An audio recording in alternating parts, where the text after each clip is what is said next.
السلام عليكم خوتي خواتاتي، كنتمنىكم تكونوا بخير وعلى خير ان شاء الله، ورمضان مبارك على الامه الاسلاميه اجمعين ان شاء الله. اليوم خوتي جيت نشارك معكم الروتين ديال رمضان، نهار السادس في رمضان. جيت نشارك معكم الروتين، راكم عارفين مع هاد الغلاء الاسعار ما بقاو لا وجبات لا وصفات لا حتى شي حاجه. الله يهديهم والله يحنن قلوبهم علينا. هادشي بزاف بزاف اخوتي، بزاف تقهرنا بزاف. الانسان كيتشهى الحاجه ما كيقدرش يشريها. اليوم اخوتي جيت نشارك معكم الفطور ديالي البسيط جدا. انا اخوتي كيف ما كتشاهدوا راه نقيت السرديل، وهنا درت العطريه، سكينجبير، خرقوم، ملحه، ثومه، شويه د الخل، ولا ما عندكمش الخل ديروا الحامض. انا ما متواجدش عندي الحامض، فضلت درت في بلاصتو الخل. هذيك الصوص اخوتي ديال الحرور، درت جوج فصوص ديال الثومه، وقزبر ومعدنوس، معلقه ديال زيت العود. هنا بقات معلقه وحده هي اللي بقات ديال زيت العود. زيت العود راه كنستعملوه بزاف في رمضان، الانسان كيتسحر به وداكشي. انا خوتي صافي، نتوما كما كتشوفوا ديك الخلطه اللي درت، صافي غادي نعمر هاد الحوتات كاملين بحال هكا، وندير وحده فوق وحده صافي، وغادي ندخلهم فران. خوتي انا ما تنقليش الحوت في رمضان خوتي، تيضرني في المعده، تيبقاش هاد الزيت بزاف، وانسان صايم ويدير الزيت على على الجوع شويه صعيبه بزاف. انا خوتي غادي ندير ليه بحال هكا، وغادي ندخلو الفران باش يتقرمش. هانتوما كما كتشوفوا راه المقله ما درت لا بزيت لا بوالو، خليتها هكاك عاديه. وشكرا لكم على الدعم ديالكم، وشكرا لكم على التشجيع. كنتمنى يا ربي تشجعوا هذه القناه وتزيدوا بها شويه لقدام، الله يسهل عليكم، وشكرا لكم بزاف. انا خوتي كنشارك معكم اي حاجه بسيطه، وبغيت نشارك معكم شي حاجه اللي زوينه، ولكن اخوتي الغلاء الاسعار بزاف قهرنا، ما خلاناش نديرو شي حاجه اللي زوينه نشاركوها معكم، وما خلوناش حتى حنا نتشهاو شي حاجه اللي زوينه باش نديروها. الله يهدي ما خلق. ومن هذا المنبر كنقول لهم المسؤولين الله يهديكم على الشعب، الله يهديكم. انسان كيموت وكيتفرجوا فيه هكا، كيشوفوا فيه كيتكرفس.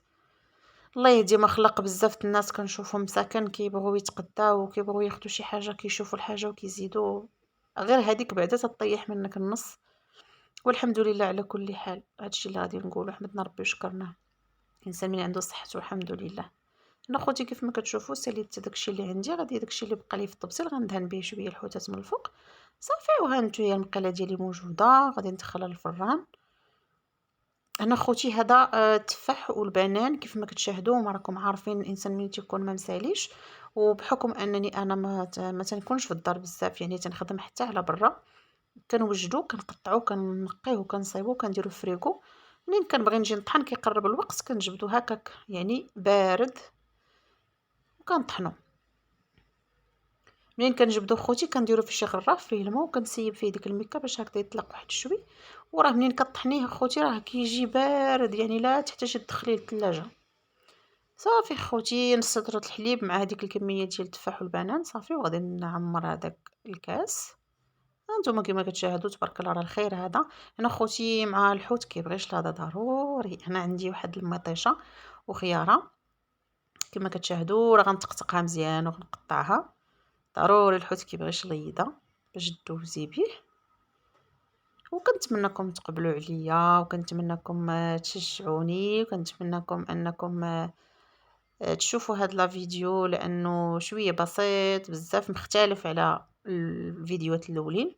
هنا خوتي عندي التمر كنغسلو وكنسقطرو في الشبيكه، كيبات ليله كامله مسقطر، وكنديرو في البواطه وكنديرو في الثلاجه. الوقت اللي كنبغي كناخذوه لحقاش تكون فيه الغبره وداكشي، ما يصلحش انه يتكلب لا هذا. هنا خوتي كيف ما كتشاهدوا عندي بطاطا مسلوقه وعندي الرز مسلوق. غادي درت شويه تاع الملحه، غادي ندير واحد جوج معلقات ديال المايونيز صافي، وغنخلطهم بحال هكا. وغادي نديرهم اخوتي في الطبيسيل كيف ما كتشاهدوا. سمحوا لي انا خلطت بيديا لحقاش انا اصلا كنخدم بيديا بزاف، ما عنديش مع العياقه. صافي خوتي دابا غادي ندوز للروز كيف ما كتشاهدوا راه معزول حبه حبه. غادي ناخذ القياس ديالي وغادي نكمل. هانتوما خوتي بعد ما وجدت كلشي، هادوك بريوات كيف ما كتشاهدوا، العصير الشباكيه، شليده ديال المطيشه، شويه ديال السفوف، زليفات مع شويه الحسوه، الروز اخوتي بطيطه. كنتمنىكم تشاهدوا هاد لا فيديو، راه بسيط جدًا، شاركت معكم الفطير ديالي، وبصحتكم وراحتكم، ورمضان مبارك سعيد، وشكرًا لكم على المتابعة.